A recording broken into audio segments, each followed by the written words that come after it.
Welcome to Literature with Lou. I'll be reading Anarchism in the Black Revolution by Lorenzo Kimboa Irvin. Chapter 1: An Analysis of White Supremacy. How the Capitalists Use Racism. The fate of the white working class has always been bound with the condition of black workers. Going as far back as the American colonial period, when black labor was first imported into America, black slaves and indentured servants have been oppressed right along with whites of the lower classes. But when European indentured servants joined with blacks to rebel against their lot in the late 1600s, the propertied class decided to free them by giving them a special status as whites, and thus a stake in the system of oppression. Material incentives, as well as a newly elevated social status, were used to ensure these lower classes' allegiance.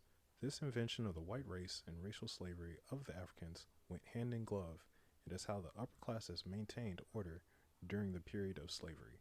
Even poor whites had aspirations of doing better, since their social mobility was ensured by their new system. This social mobility, however, was on the backs of African slaves who were super exploited. But the die had been cast for the dual-tier form of labor, which exploited the African but also trapped white labor. When they sought to organize unions or for higher wages in the North or South, white laborers were slapped down by the rich, who used enslaved black labor as their primary mode of production.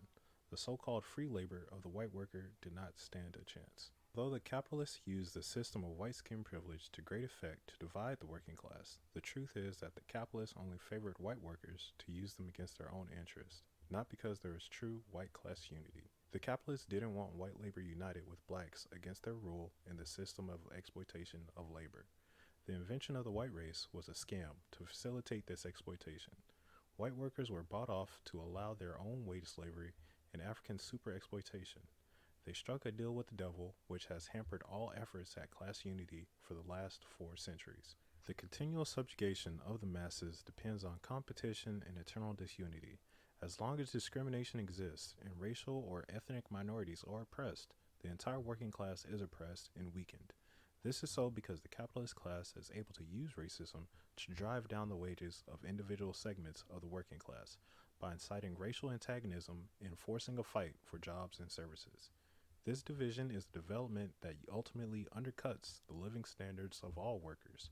Moreover, by pitting whites against blacks and other oppressed nationalities, the capitalist class is able to prevent workers from uniting against their common class enemy.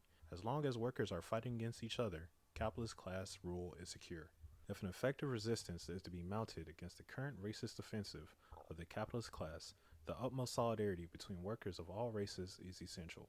The way to defeat the capitalist strategy is for white workers to defend the democratic rights won by blacks and other oppressed peoples after decades of hard struggle, and to fight to dismantle the system of white skin privilege. White workers should support and adopt the concrete demands of the black movement and should work to abolish the white identity entirely. These white workers should strive for multicultural unity and should work with black activists to build an anti-racist movement to challenge white supremacy. However, it is also very important to recognize the right of the black movement to take an independent road in its own interests. That is what self-determination means.